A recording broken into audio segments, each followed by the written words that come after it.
This is episode number 7 with Ironman New Zealand athlete Matt Vella.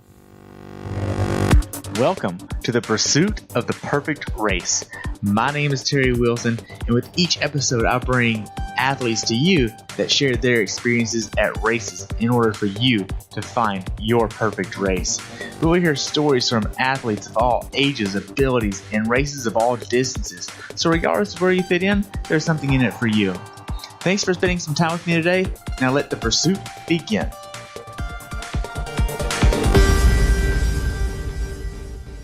Hey everybody, welcome to today's episode of Pursuit of the Perfect Race. Today I have the pleasure of talking with Ironman athlete Matt Vella. He's being coached by Bek Keat with Team Sirius Tri Club, and he's also a part of the Gold Coast Tri Club. He's been doing triathlons for 5 years now, and this was his 4th Ironman. So we look forward to hearing what you have to say. Matt, welcome to the show. Hey, thank you. Hi, everyone. This is your 4th Ironman. Let's talk about how this all started. When did you register for this race?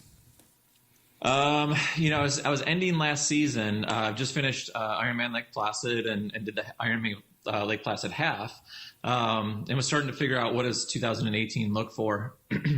I like to start. I like to start start the year with a fun race. In the past years, I've done Ironman Puerto Rico at the half, and the year before that was St. Croix. And so I like to start the season with something fun, get a little vacation out of it, and get a great training block out of the weekend as well. You know, I was talking with my coach Beck, and we were trying to think of something fun, get a vacation, and do some fun stuff. And we landed on Ironman New Zealand as a great way to kind of kick off the year and get a good vacation. So I think it was around October or November we landed on starting with Ironman New Zealand. Nice. Yeah. So was this your first time doing an international race? Yeah, St. Croix was, it's a, U.S. Area, but, this is the biggest I've ever traveled for a race. So definitely. Wow. So when did you actually head down to New Zealand from New Jersey? So Sunday we, flew out from, New Jersey and landed in Houston, and then from Houston went right to New Zealand and landed on Tuesday morning. So it was a Sunday afternoon, and then they're about a day ahead, 15 hours. So we landed Tuesday morning around 5 a.m. And then got down to race site Wednesday morning. We got down to Taupo because it's about a 3.5-4 hour drive from Auckland. Okay, so you rented a car there? No, actually, I was looking for an easy way. I was trying to figure out the logistics of getting there. I was, a little concerned about the drive down, just finding my way, driving on the wrong side of or different side of the road and different side on the vehicle. And so I was looking at like travel partners, and the Ironman website has a travel partner for it called Tri Travel. And they're a group that puts together some of the logistics for you. They do support for Kona and Challenge Roth, and those are their bigger races. For this one, they picked up about 40 athletes. They drove us down to race site in a van or a bus. And it was nice because through the week, they also gave us a drive over the run course, drive over the bike course, and they had some people that have done the race to give us some tips and tricks as we went through the week. So kind of the first time using a group, but it was nice for this race because the logistics were a little bit more challenging for me. Right, because, American athletes going down for that, it's not like the easiest thing in the world to get from the airport to your lodging, get from your lodging to the race, to all that. So did you stay in a condo, or they provide a hotel? How did that work? Yeah, they provide hotels. I think the big thing down there is more Airbnbs and renting out condos. There aren't a lot of hotels. It's more of a motel, hostel, backpacking type of environment. And we had a couple of hotels. They split the group up over 3 different hotel locations, and they picked us up and got us to the right places, and had some little parties in between, and some get-togethers and some meetings and stuff, which was nice. And so you got there on Tuesday. From Tuesday until Friday, what did you actually get to do?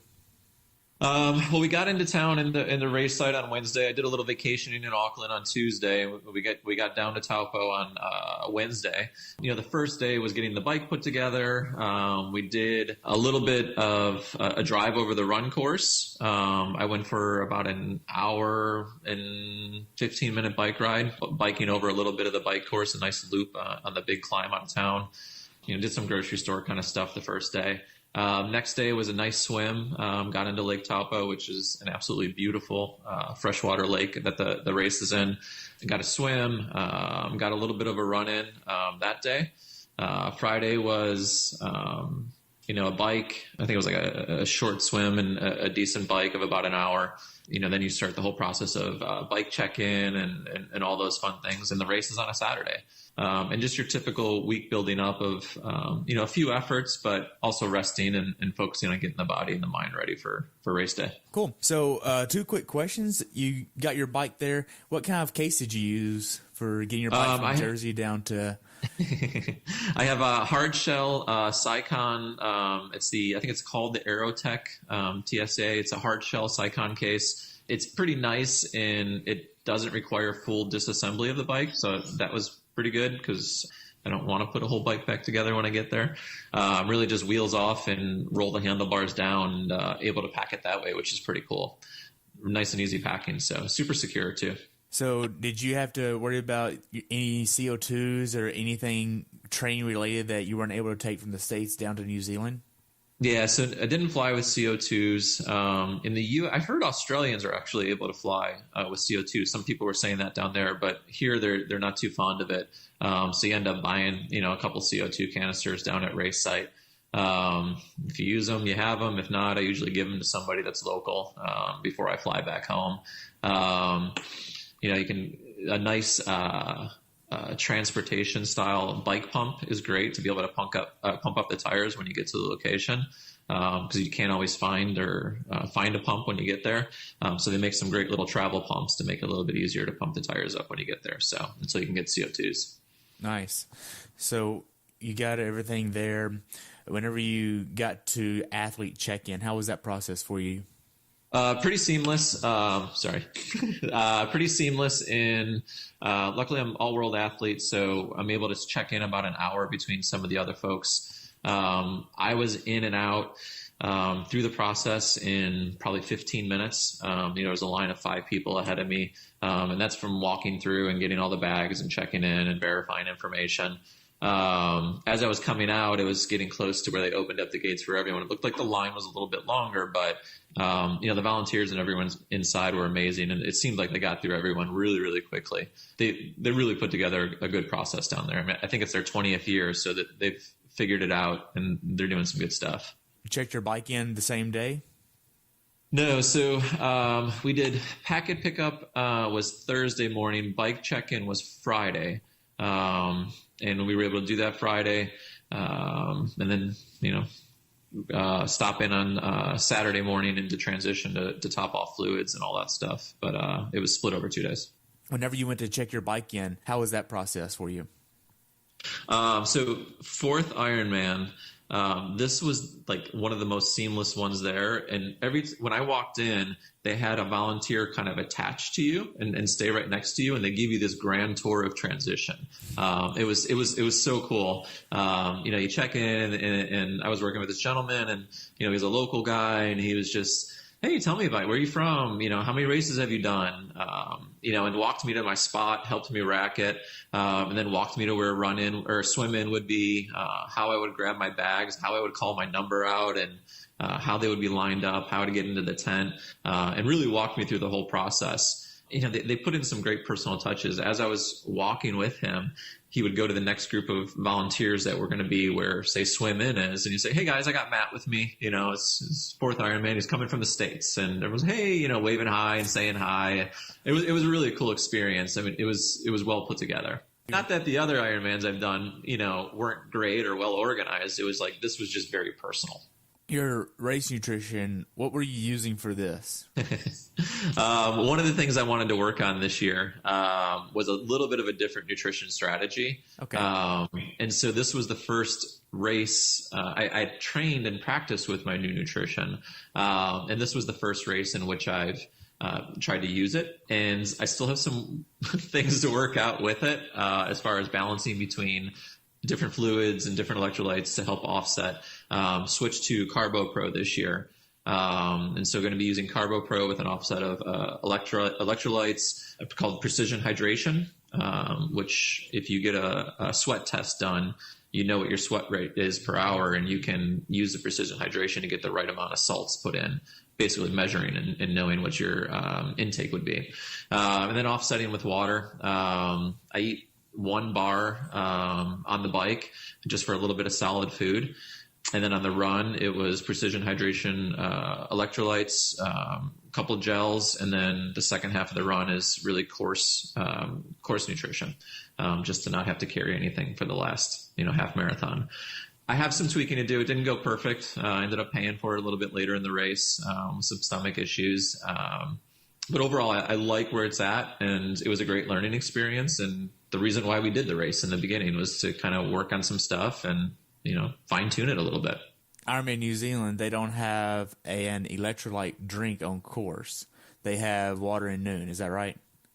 Yeah. So they have Noon and on both the bike and the run, and water, of course. Yeah.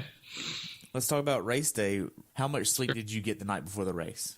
The night before, I had finally adjusted to sleep the night before. So I slept like a rock. I got about 8 hours of sleep, which was fantastic.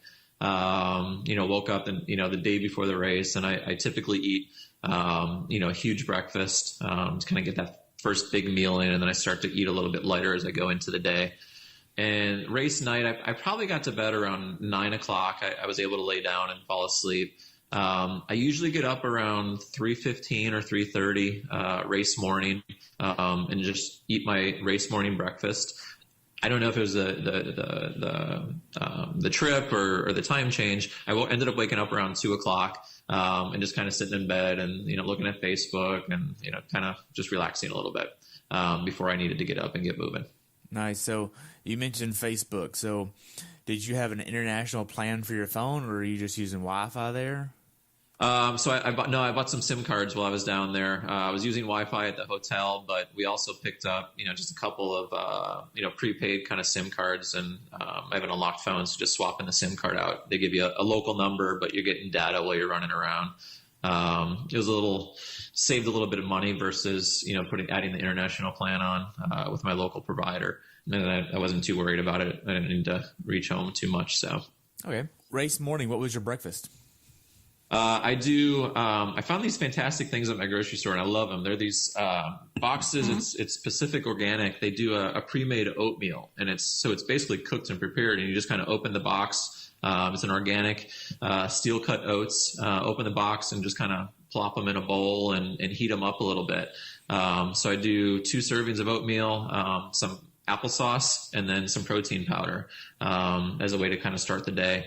And I do that typically about 3 hours before whenever the race would start to be able to digest. And then as I'm kind of going down through transition, I'll drink my fluids and get some electrolytes in to start and add in a banana usually about an hour before.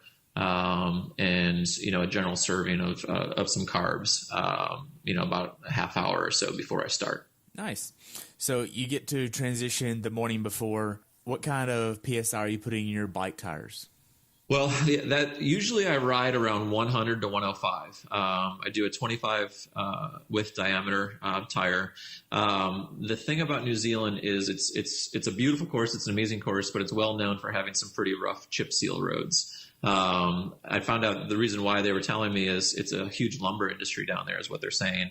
And they have these massive lumber trucks that are going up and down the roads. And so they use this really heavy chip seal to help protect the roads from the wear and tear of the lumber trucks. So it wasn't like a pothole type road or anything along those lines. It was just really rough as far as like jittery and the chips. So I did go a little bit lower, help absorb some of that over the course of the race. And I pumped up to about 95, was about where I wanted to be on this one. Okay. What kind of wheels were you using for this race?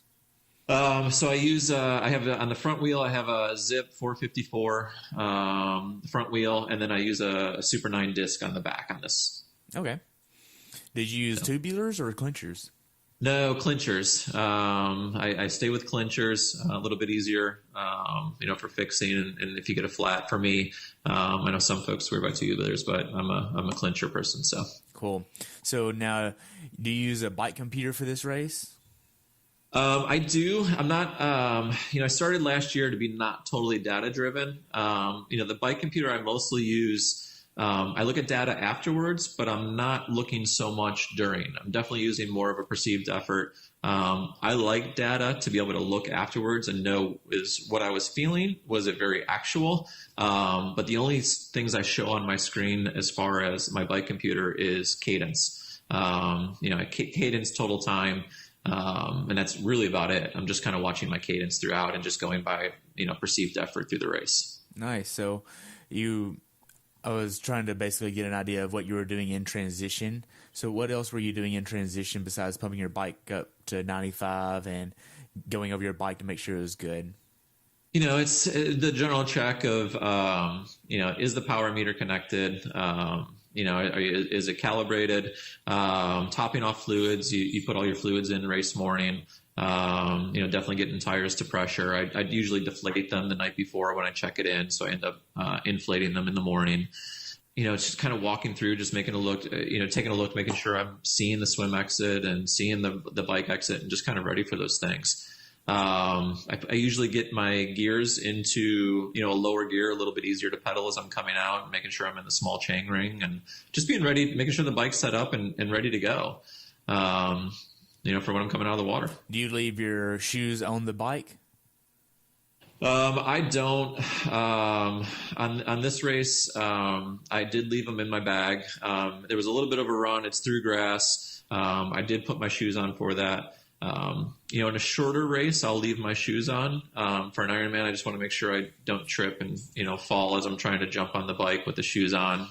For the time savings for me, I'd rather just get a clean start on the bike. So you got everything ready on your bike and you leave transition. You probably hit up a porta potty on the way down there, hopefully. And this was a wetsuit legal swim. Did you use a wetsuit that was sleeved or unsleeved? No, I go full sleeved. Everyone's saying the water of Taupo is very, very cold coming down there. So I expected some, pretty cold temperatures, but the water ended up being like perfect. It was probably low 60s, mid 60s as far as the water temp. Perfect for me from racing. When you're going through a full or even a half and you're putting work out, by the time you get 10 minutes in, you're warm.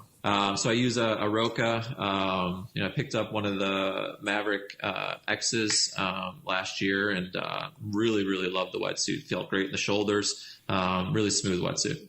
You got the wetsuit on. Did you use any type of lube for the neck area to make sure you didn't get? Yeah, use one of the sticks that are you kind of rub it on and get in the neck area.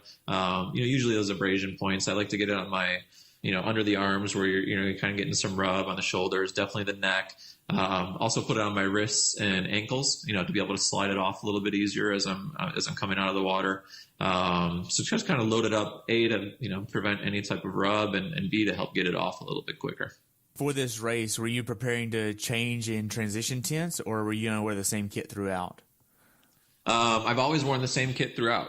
So I've always swam in my tri kit and stayed through to the end in the same tri kit. The only time I add a little bit of extra clothes is sometimes having an extra pair of socks. Like a special needs bag just in case, they get wet or I want to change. But this race from start to finish, I just stayed in the same kit. Did you use a one piece? No, I used to split. For some reason I can never get a one piece to quite fit quite right. So it's a little bit easier with sizing to do a different top and bottom. Yeah. So walk me through the last 10 minutes before the gun goes off. Yeah, so they have this amazing start down there in Taupo of some of the local tribe, Maori tribe, coming in on a canoe and doing this haka and welcoming the athletes for the experience they were about to go through. And it was one of the reasons I first kind of fell in love with New Zealand is when I saw this like 2 years ago. Mike Riley was doing a live feed of it 2 years ago, and I was like, man, that's a pretty cool way to start a race. And so you get down there early enough, you kind of watch them as they're coming in. Then they roll out, they row out. The pros are just getting in the water. You don't, as an age grouper, you don't get a ton of time to get in and do a warm up swim. The pros, the males, I think started at 45, the females were at 48, and then the age groupers went at, on the top of the hour at 7. So there's, you really only have about 12 minutes where you can get in the water get ready, get situated. It is about maybe 100-meter swim, 150-meter swim to, the deep water start. And so I'm just trying to use that time. I, swim out, do a couple of hard efforts, really get the heart rate up, get the heart rate going. A couple sprints, swim back a little bit, and then just start to find your place of, where you're going to be for the mass start. So you are literally in the water, deep water starting, like treading water when the gun goes off. Yes. Yeah. You're not, there's no touching the ground. You're sitting there, try to find your place about 3 minutes early or so, and then just kind of floating. This was my first mass start, of any race I'd done, as far as Ironmans. The other ones have been rolling starts or wave starts. So this was a little bit different, a little bit of a learning experience through the mass start, which was kind of cool. Definitely a different experience. Nice. So. Now the lake there, is that beautiful as far as being able to see the bottom and just see everything? I think it has ruined every race I'll ever do again, as far as expectations for a freshwater lake. Oh, it is amazing. I think the water was 30 to 40 feet deep where we were swimming, but you saw the bottom the whole time, so it was a little deceiving as far as how deep it was. I mean, certainly it gets shallower as you get closer to the beach, but I mean, you see everything. It's perfectly clear. The ground was amazing. I mean, it was a perfect swim. You always get some water in your mouth when you're swimming, and it tasted clean. I mean, it was amazing fresh water. It was really cool as far as the lake goes. I mean, definitely the best water I've ever swam in. Wow. So how did the swim go for you? Well, I tried to get into position. It was a first mass start, so I'm kind of going off recommendations of others. I knew about where I wanted to be. I definitely didn't want to be at the front of the line, but I didn't want to be stuck way off to the left or towards the back. The race, the line of the race starts towards the front and off to the right. So if you're back or to the left, you're making that decision like, okay, I don't want to get stuck in some of the mess. So I was probably about, 5 feet back, or 3 rows of people, I guess you might say, and a little bit offset to the left. Cannon went off, and the group in front of me, for some reason, stopped and looked, picked their head up out of the water and started to figure out where they want to go. And then the group behind me, they knew where they wanted to go. And so they swam hard straight through. And so there was this initial moment of okay, we all got to figure out what we're doing here. Probably the first 100 or 200 meters for me was, trying to find a pocket. I got a good tip from one of the guys for the mass start of right before the cannon goes off, lay flat in the water, where a lot of people are sitting with their feet, vertical. They're not taking that space. And when they go to lay flat, they're going to be surrounded by people and may not be able to start to kick or swing their arms appropriately. So about a minute before, they have these lights that are in the background. So there's 3 lights, and they turn off one by one as you're 3 minutes out, 2 minutes out, 1 minute out. Yeah, so you kind of know when you're getting close. So probably about 30 seconds before, I just kind of laid more horizontal with the water to, I guess you might say, claim my space of where I'm going to be, starting to kick and swing. And it was interesting for the first 200 meters of just finding that pocket. I've never lost goggles in a race, and I got hit a little bit. Goggles popped off, so try to get those on pretty quickly. And for me, the first 500 or so was just trying to get comfortable and find that hole. Once I was there, though, the swim was amazing. I found my groove. I was able to hold on to some fast feet ahead of me, and hold on for them as long as I could. And that was the strategy. Sighting was a little bit difficult for me for that first third of the race. But the back 2/3 went very, very smooth. Found a couple pairs of feet. They were trying to move away, and I'm like, hey, I'll just hang out here for a little bit and, keep staying behind you and save some energy. It was a really smooth, 2,000 meters or so back into the river area, which is where you go towards the swim exit, and just starting to find my way through there. The river, for me, I got a little confused with the way they made the turns through the buoys, and I looked up at a little bit of the wrong place, but made it to the boat dock and was able to swim exit. I think learning my first mass start and a little bit of sighting eye issues cost me a minute or two. But overall, it was a pretty decent swim for me. You mentioned getting hit and your goggles coming off. I actually tell my athletes to put their goggles underneath their swim cap. Is that what you did? No. Okay. No. I only wear one swim cap, and I'm used to swimming with it above the swim cap. And so I just went off of, routine and what I've always done. It's the first time it's ever been knocked off for me. So, definitely a little bit of a learn, but didn't spend too much time getting the water out and getting it reseated, and didn't have any issues for the rest of the race. Nice. So what was your swim time? It was just at 108, so not great, but not horrible. It was a PR for me. Swimming is, usually one of my weaker ones, but we've been putting in some good work there. I felt great through it, liked the effort I put in, and, was able to kind of beat my previous time by a minute. So I'll take that. Nice. So whenever you were training for this race, what was your biggest week? As far for the swim, my longest swim was 4,500 meters that I did. But it was in the weeks of a big swim blocks, with 5 days of swimming. I'm sorry. So there's 5 swim days during a big swim block. The longest I did was about 4,500 meters for a swim. What were your biggest days of biking and running going into the race? Well, this was a little bit different of a race for me. This wasn't an A race for the year. So like I said, it was, starting the year, it was go down and have fun. We only did about a 13 week, build into this race.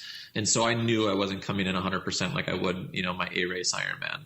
And so we didn't go as hard. This was about coming out, feeling refreshed and ready to go into the season of training for, Ironman Louisville, which I'm doing later this year. So it wasn't as much as normal. My longest trainer ride was 5.5 hours, which is, a fun time on a trainer. And I only got one outdoor ride done in, the 4 months or so that we were training for it. So longest run was 15 miles was my longest run, about 2.5 hours or so. And so it wasn't your usual, 3 hour or 22 or 21 mile run or 18 or anything like that. It was a little bit lighter. Nice. And that still led you to have good confidence going into the race?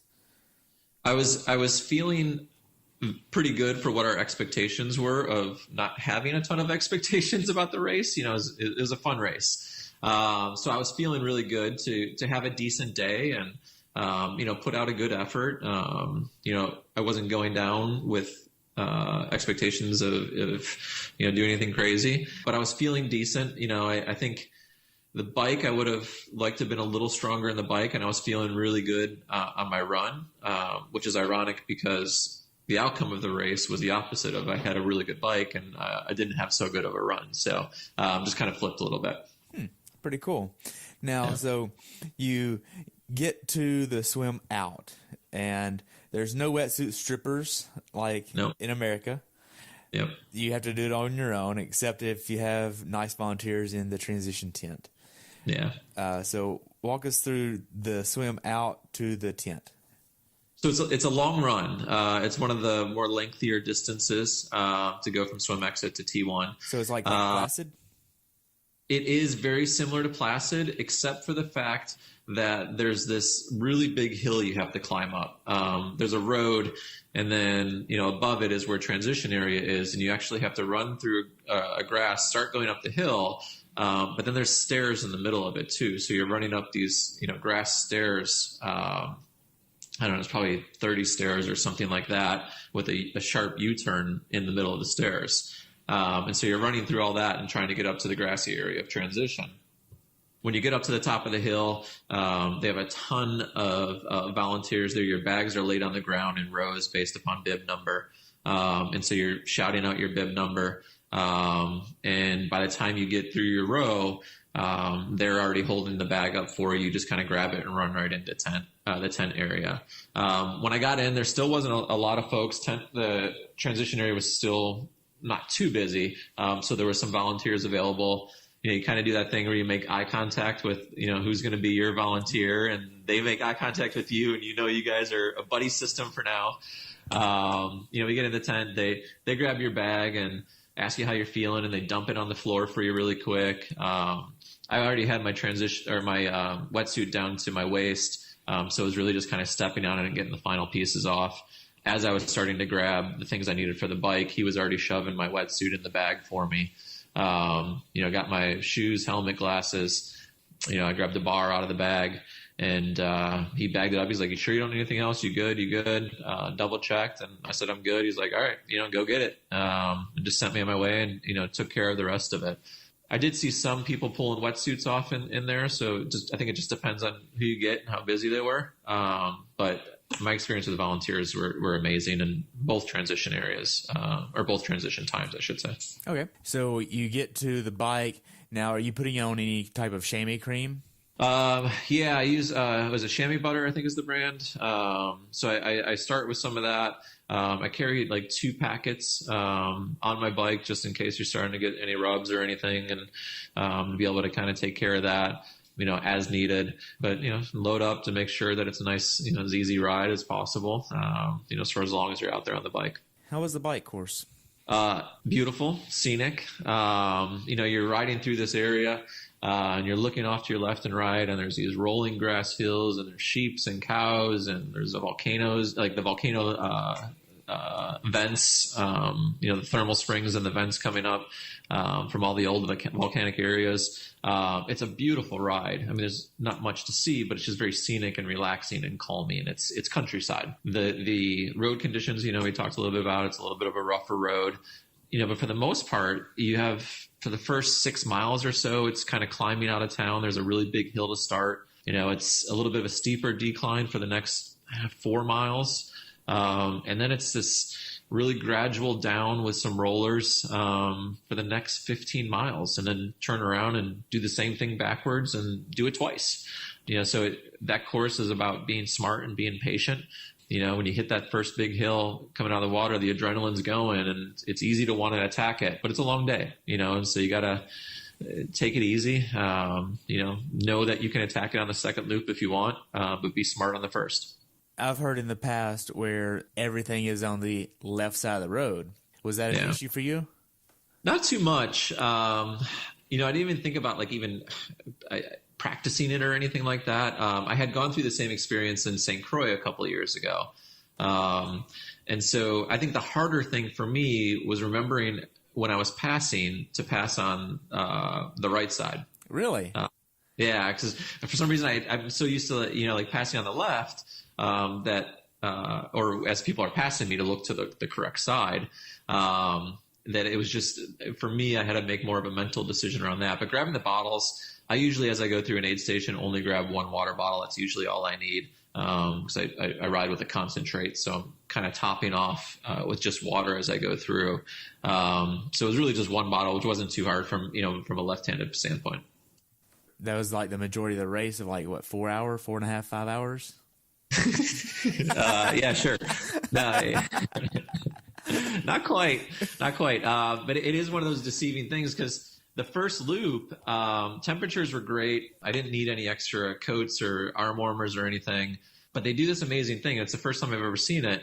They know they have chillier mornings, and they have a clothing bag, a special drop area for clothing. So if I wanted to throw on a coat, I think it's probably about 15 miles in, they have a special place where you can pull over. They hand you, the Ironman transition bags that they give out, and you throw your coat or anything additional you wanted to put in there, and they write your number on it, and you can leave it there and get it at the end of the race. Wow. Yeah, so you don't have to wait for special needs or anything like that. It's this special area of, okay, it's warmed up, I want to strip off some layers, and I don't have to throw it away, which is fantastic. Wow, so this is 15 miles in. They have this area where you can actually say, okay, cool, I don't need my gloves, I don't need my beanie anymore. I can just shed these knee warmers, I can shed my arm warmers, and I get that stuff later. Yeah. Wow, that's pretty cool. I haven't heard of any race doing that yet. No, I've never heard of it. Traditionally, it's a little bit of a cooler race site. This year was a little bit, I hear, on the warmer side than what it has been in the past. So I didn't see a lot of people with coats and stuff. I saw a few people stop, but I think over years past, they had learned that they need to figure out a way to kind of protect the athletes a little bit on a colder day. But also make sure we're not throwing clothes, throwing clothes away and gear away. So, they had that really well set up. And that was, a little bit past halfway on the way out. The first loop though, I was going through, I was looking, kind of looking at splits and feeling really good. You go out, you come back, it's a gradual uphill, and, you get some speed coming down those hills into town. And you start the second loop. And I'm looking at times, I'm like, man, I'm having a pretty decent bike here. And then I start the second loop, and the winds picked up. We lucked out in that they were northeast winds, which makes a much smoother swim, and, no waves on the swim. But what it does is it puts the headwind on the way out on the second loop. It's nice because then you get the tailwind on the way back into town, but you're either going to catch a headwind one of the ways, either out of town or into town. So it was a mental game for the way out on the second loop. You're putting in some good effort, and you're fighting, and you're just knowing you're not making the speeds or anything you want, but everyone's in the same boat. So it's just sticking to the game plan. When you make that final turn to start coming back into town, you're like, okay, now I can start to enjoy a little bit of a tailwind. And enjoy the ride back in for the final, 28 miles or so. And then I got a nicer finish than facing a headwind on the way back into town. End up finishing the bike in what time? What was your split for that portion of the race? 5:48. Yeah, it was a good bike. I was pretty happy with it. I think the bike handled well. It was a great terrain. I think, I know they're not going to repave the roads, but that would have some amazingly fast bike splits, if it wasn't for the road conditions. There's only 3,300 feet of climbing or something like that. So it's deceiving to say, okay, it's a relatively flat Ironman course. But the conditions of the road and the winds that typically go in that course do make it a lot more challenging than it looks when you look at an elevation profile. Okay, so now you had mentioned that you only used the cadence metric along with RPE. What was your plan going into it with RPE and cadence? Well, based upon the training, I mean, we look at Ironman efforts, like what would be your perceived effort today if you were going to do an Ironman race, or what would be the perceived effort, if you were doing a half or an Olympic. And so you get used to what it might feel like, you know how you think you can push through and what it might feel like. So knew at the effort where I wanted to feel, it becomes always a fight somewhere in that 80-mile area of like, okay, I'm starting to feel it. And then, it's an easier ride back into town. So you start to feel a little bit more relieved, and, the wind definitely makes you feel it a little bit more, but it was stick to the game plan. Like I know what I had trained for. I know what it felt like in training, and, be smart about it, hold back in the beginning and push a little bit harder towards the end to stay towards that same effort. Cadence wise, a little bit of a lower cadence. I typically ride, right 80, 82. I think my average for the race came in at 82, which is really right where I wanted to be. So you get to T2. What does that look like? So I actually leave my shoes on for the exit. I don't put them on to start. I have the S-Work Specialized that the back folds down, and kind of the BOA clip helps kind of slip them out a little bit easier. As you're coming in, get my feet out, get them on top of the shoes, start coming towards the line. I don't do one of the hops to get off. I'll definitely slow down and kind of put the leg over, and then just slow to a walk, and then kind of step off the bike. They had a ton of volunteers there, so as far as grabbing the bike and getting that back into transition for you, super seamless. Everyone's really pleasant, and they kind of congratulate you and give you a high five for getting through the bike and being ready to go. And then very similar to swim, you're running through that exact same line where the swim transition was. And they've changed the bags over and got your bike bags lined up for you right now.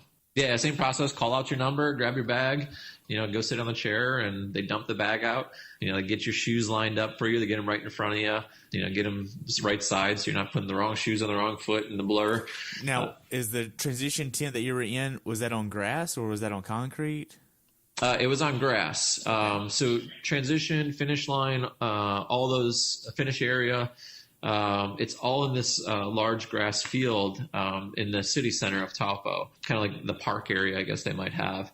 And so it's set up, it's on grass, which is really nice because, it's sometimes not fun to run through a sand or running on cement to kind of, get set up. So you get to transition tent, you get your bag, you get everything switched over. What's in your T2 bag? So obviously, I use a race belt and get your bib on that. I mean, obviously, a couple of gels, running shoes, socks. I ride without socks, so I haven't had socks on all day. So I finally get those on for the run. I use a good old trucker hat and a pair of sunglasses. I carry a small fluid flask for the first half of the run, so I can get my nutrition, and then I get rid of that as I'm going through special needs, and then just use race nutrition for the second half. So I'm really just starting out with some salt tabs, a couple gels, and a small hand flask with the electrolytes I like. Okay, so now you exit, you get on the run. How was the run course? Run course is hillier than I thought it was going to be. It was tough to come down and research. I didn't see a ton of information, on the run course. I heard that there's some hills. It's a 3-loop course, so you're doing the loop 3 times. It's about 8.5 miles per loop, so the same identical loop each time, and it's a complicated but very out and back, let's just call it. So there's a couple of turns, but really you're just running about 4 miles out and running about 4 miles back. 4 miles out has a lot more hills, so it's definitely a little bit more rolling, a little bit of some steeper stuff. I know you were at Lake Placid, last year. That climb you go through out of town, not far off. A little bit easier version of that, but very similar in as far as how it rolls and how it's steep. You get through that, and as you start to make your turn to come back into town, you grab your bracelet for lap 1, and then it's a lot of flat. You use a different course back, and you're running along the lakeside on the way back, which is nice. So it's a little bit flatter along the lakeside trail or path, and then you kind of pop out back onto the road, and you're almost back to transition to start your second loop. Where was the biggest hills on that course? So coming out of transition, your first mile or so is just on the roads, getting away from city center. It's probably about 1.5 miles in that you start to hit the first rolling. There's really 2 bigger hills, with some other little rollers in between. And the first of which is about that 1.5 mile mark. I don't remember the exact miles, but, the first of which is about that 1.5 mile mark. And the other one's, another 1.5 miles or mile after, with some gentle stuff in the beginning. Is there anything about the run course that stood out to you? I didn't have the best run. It was actually my worst marathon time ever. I was talking a little bit about some of the nutrition stuff earlier. I didn't quite nail the nutrition, as it was the first time doing an Ironman with it, and ended up paying for it a little bit. I wasn't feeling so great in the stomach, so I walked a lot more than I thought I was going to. So definitely, I think some of the challenge. I know for a lot of the locals and huge Australian turnout there. I mean, it's their summer, and so I think the high was 76 or something like that degrees. Well, it's not hot, coming from training in winter. I struggled with the heat too, and then by not getting my nutrition right, it was definitely a challenging day getting to the run. Did you have a plan to have X number of calories per hour? Yeah, I had a great plan. It's trial and error. Like I thought what would have worked didn't quite work for me. So I've been talking with Bek, my coach, and we had this huge text thread that we were going through yesterday of trying to figure out exactly what happened. And I actually am working on a piece of paper right now, kind of writing things down. And okay, how do I change? How do I evolve this? Where did I go wrong? And how do we just get it right next time and do a little bit better? So it was a great learning experience. I hit mostly my calorie goal that I wanted to hit, but struggled a little bit with some of the carb balance and just the water you need to offset that amount of carbs that you take in. I struggled there. How many calories were you aiming to get an hour? So I wanted to calories or carbs or grams? Calories. So I don't look at a ton at some of the calories. I'm definitely looking more at the grams of carbs that I wanted to get in. And so it was really around your typical, 1 to 1.5 grams of carbs per kilogram, per hour is really what we were thinking there. It did end up, being somewhere in the area of, I think, 200 to 250 calories. It's the first, I used to use UCAN and I switched from UCAN to CarboPro. So this was a phenomenal learning experience for me because, UCAN, it wasn't as much of that type of focus. Now, correct me if I'm wrong, but UCAN is more of the fat adapted type nutrition. where Carbo Pro is you're going to mix this with something else and it's going to give you fuel now. Yeah. Yeah. It's the complete opposite of each other. I've used it for 2 years. I liked it, but I just didn't have the energy towards the end of a race to, have a stronger finish. And so I wanted to try to offset some of the UCAN. I did Placid last year, switched like halfway through the run and started 2 gels, which is the opposite of what you're supposed to do. UCAN. But, at that point for me, I was like, okay, let me just start to get that sugar push, some of that glucose spike that you would get from your traditional sports nutrition, as it's the finishing point and it becomes, kind of pushed through. So I wanted to try to adapt this and see if it helped me not need that adjustment at the end. And so we figured we'd change it up a little bit. So how did that work in like Placid with the UCAN during the majority of it, and then the last 10%, 15% of the race you used gels? How did that work? It went well. I like UCAN, but it wasn't giving me some of the push you needed. It worked fine. The stomach held up well. I used to suffer with some GI distress from some of the other stuff I had tried. And so when I switched to UCAN, with UCAN, you do have to change your diet a lot, and go to a higher fat, lower carb diet, not quite keto, but, definitely lower carbs, in order to make it as effective in teaching the body to, use the fats more. And so it's different. I felt better as I started to adjust my diet and eat more carbs. And so I wanted to kind of switch it up, as I was feeling a little bit healthier and a little bit stronger with, at changing my diet up a little bit. Okay. So now, did you have a nutritionist that would help with this? And when I was working with the UCAN, I did have a nutritionist that helped with some of it. With UCAN, you do these metabolic efficiency tests that help you learn how many grams and calories do you need per hour, and what is your met point to know what paces you should be running at with certain types of intakes of UCAN. So it's very scientific in the sense of you have exact data. And so obviously you have to work with somebody to be able to give you those tests and give you those results. And there's, a local person I worked with, she's phenomenal, Nikki. And making the adjustment, it was more Beck and I talking through, as we started to switch, some of the nutrition. So you get to the layer portion of the run here. I know you say you didn't have the best run that you wanted. What happened on the run that was good? Not much. No. Luckily I knew my expectations going down for the race. And for me, it just became about really embracing this experience and being fortunate enough to go and travel halfway around the world and be part of this, amazing day. There was fantastic volunteers and this beautiful site, beautiful scenes. And so for me, it was more the mentality of embracing the day and embracing the moment and having some fun with it. My wife is amazing. She comes to all the races and is always in the right place at the right time as a spectator to help kind of cheer you on and bring you through the tough times. And, it was great to see her out there. I think for me, it was just kind of fighting the fight and learning to, how to deal with some of the stomach issues and get the salts in. And, by mile 16, the stomach had kind of subsided a little bit and was able to do some, run walks to take it home for the final, 8 miles or so after I kind of figured it out. So I think it just becomes a day of just persisting. When you look at what went well, I enjoyed the day and, persisted through some of the tougher times and pushed when I could. At what point did you have to start using the run walk strategy because of your GI? Well, I came out of T2. I typically try to do a little bit of a harder run than what I'm going to do the marathon, just for that first mile or so, just to kind of get the legs wake up. Know you're going to do a little bit different kind of work right now, and just get them a little bit fired up. So I run a little bit hard. The first mile I came out, probably the first 3 miles I had paced exactly where I wanted to be.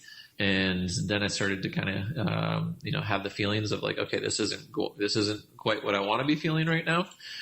So it was after about mile 3 that I was fighting some of the stomach stuff through 16, 17. After that, it started to subside. I still couldn't push really hard without getting more, having an upset stomach. But, I was able to do a little bit more of a run jog. So about 3 miles in is when I started to feel everything. It became more walk run, and then towards the end of the race it became more run walk, which was nice. Kind of end with a little bit of a kick. So good. Were there any places on the course that were lonely where like you didn't really have much support? No, I mean, that's the amazing thing about this race. The volunteers were fantastic, but the locals were amazing too. Even along, the bike course, there was tons of folks, especially more in town. It does thin out once you get out into the countryside, but the run course was really lined, with local spectators. You run through some of the local cottage and house areas, and I think a lot of those are either locals that live there or people did Airbnb, and so their families were just sitting in front of the houses and condos. It was one of the more, I guess, populated run courses, if you want to call that, of, lots of folks out there just kind of cheering for you. A majority of it comes in the first 2 miles or mile and a half out of town as you're running along what would be, I guess, the main street. Along the water, and there's picnic tables set up there, and there's these grassy hills, and so that's where the local tri team set up their tents and are there to cheer, and so there's a ton of spectators in that first mile and a half. It thins out, but there's still support all the way through. How would Lake Placid measure up to this?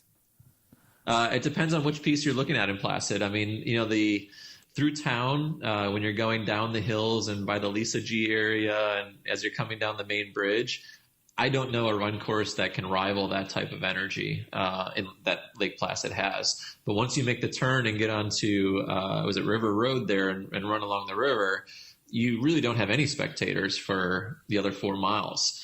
And so, both ends of the spectrum there. If you're talking about the town area of Lisa G's, that area is amazing with the bands and the DJs and the energy that's there. So it's kind of in between the two.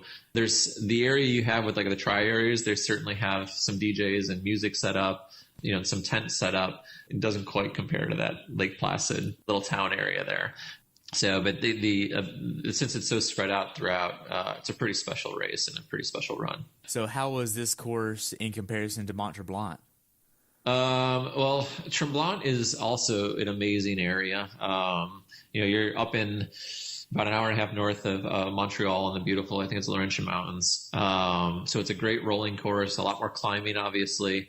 But what Tremblant has done beautifully is, it used to be this old ski town, and they wanted to build summer tourism. They're like, well, why don't we make it a triathlon town?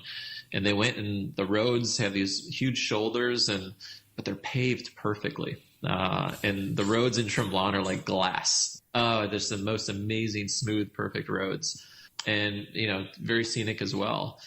Tremblant has a great downtown area. You're in the village area of town where all the ski lofts are and all the condos and shopping is. And so it has very similar to like Placid, and this race is very similar. We have this, big town city center where everyone's kind of hanging out, and then the spectators kind of spread out as you go throughout. Tremblant is a similar style run to Placid. In a lot of the spectating is in this first area. And then as you get, 2 miles out of town, it's not a lot of spectating until you get closer to coming back into town. So you get to the last half mile of the run. How was that? The last half mile was great. The other 26, right? No, that's when you kind of popping out from the lake area and you're getting into area where you're making a turn to head into the finisher chute. You start coming up the main road there. Great energy, great support. I mean, the spectators can see which lap you're on based upon the bracelets you have. So every lap you get a different color bracelet. So, when they see folks coming in, and they have the 3 different color bracelets on, they're like, hey, great job. You're there. You're an Ironman, and congratulating you on, getting to that finishing point. And then, you make this turn off the road and you go down to this grassy area, and, there's a little bit of a dip in the road. And as you're going towards the finish line, as with, any Ironman or most races, you think you're running, this amazing pace, and, you're not. You're like, I'm cruising right now. And, I knew the day wasn't what I wanted it to be. And so I was coming into the finishing chute with, 3 people there, and we were all tightly packed together. And, at that point you're not racing for a ton. So it's kind of like spread out, let everyone get their moment, crossing the finish line. And, their finisher, sign, it's this huge billboard, that has, your video of you finishing on it. But, they normally show your splits as you're crossing the finish line as well. So up as you're finishing, it'll say, here was a swim split, bike and run split. And so there usually pops up there. Apparently it broke halfway through the day, so it didn't work for everyone. But the video feed was still going there. So really cool, like finishing arc, over the finishing line. And then Mike Riley's there and, good energy. I find with a lot of Ironmans, you have a ton of spectators in the under 10-hour group, and then a ton of spectators in the 16 to 17-hour group. And then it gets a little bit quieter in the middle of the day as your 11s and 12s and 13s are rolling in. But still a really good energy. Wow. So if you could pass on one piece of advice from this race to people that might do this race in the future, what would you tell them? Man, it's, coming from the States, definitely the logistics of the travel was something, and the stress of having that travel, of being relaxed and being calm, and knowing that 20 hours of flying and then 5 hours of driving or 4 hours driving to get there. I think just plan really well, organize really well, and try to stay calm through it. The travel was a lot, and for actual race day, I think it's just embrace the environment. At one moment on the bike, somewhere around mile 70 is when I started to get that feeling of, okay, I'm starting to get tired, or I'm starting to, struggle. I could feel, the things starting to build up in the stomach, and it's take a second and look around and realize you're here in this amazing place and this amazing race, and, embrace the day and enjoy it, and it's a phenomenal experience. I mean, get your training in, and we all know that, but just enjoy the day. Thanks for sharing everything. A few more questions though. So after you finished the race, you got your medal, your hat, and they give you a towel there instead of a shirt. So you get a towel. What was your next 2 hours like? Did you have a recovery plan set in place? Well, actually, you don't get a hat. You get a shirt and a towel. Okay. And no big difference. But yeah, I mean, my obviously try to get to my wife and say hi and say thank you, and for being out there all day is one of my kind of first priorities.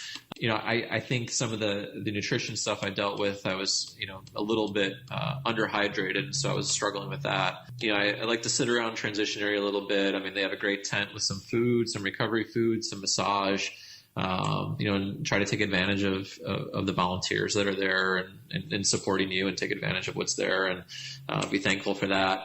I don't have a huge appetite right after an Ironman. Stomach doesn't want to eat. So I usually just do like a smoothie or, like a protein shake to just start to get different nutrition in. I have a thing for ice cream. I love ice cream, and they actually hand out ice cream at the finish line. Wow. That pretty much made my day. I was like, wasn't that I just finished another Ironman, but it was that they gave me this small cup of chocolate ice cream, had made me really happy. So, that's my priorities. But, going through that, luckily the hotel I was in was probably no more than half a mile from transition. So go back, kind of shower, and come back. And, by then I was hungry. We got some real food, and, I drank a lot of coconut water and to get some nutrition and hydration back, get the electrolyte levels back up to where I need them. Started to get a lot of water, and, we grabbed some food and then walked down to the waterfront and started to cheer on everyone that was coming in, in the dark, and just kind of hung out and encouraged everyone else that was, fighting the tough fight at the 15-hour mark, 16s, and, towards the midnight, and be there to support. Yeah.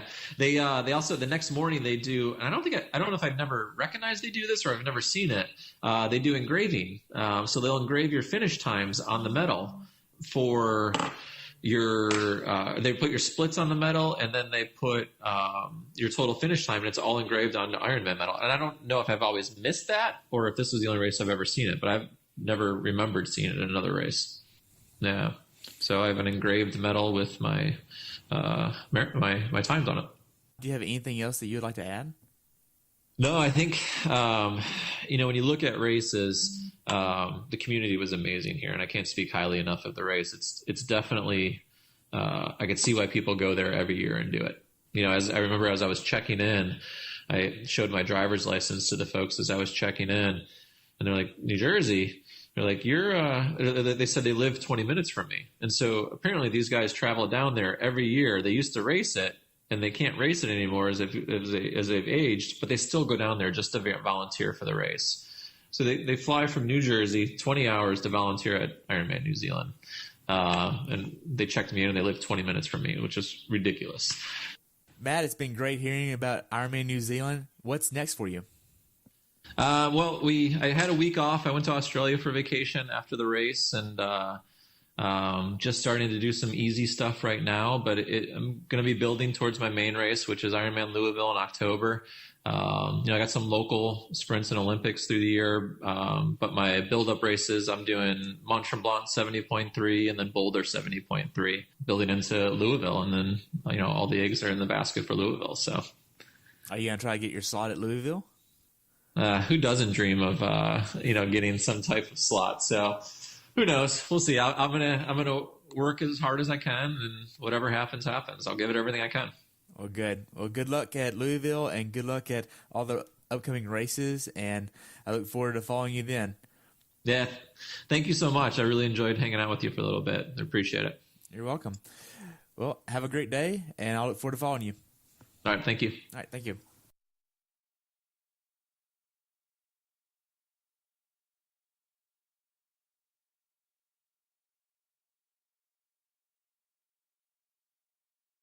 Hey everybody, thanks for tuning in today. If you were able to learn something from today's episode, take a minute to leave us a review over on iTunes or share it with a friend. This will help us share it with even more athletes. If you'd like to learn more about who I am and what I do, check out my website at CoachTerryWilson.com, where you can find the rest of the episodes of this podcast as well. Until next time, continue the pursuit.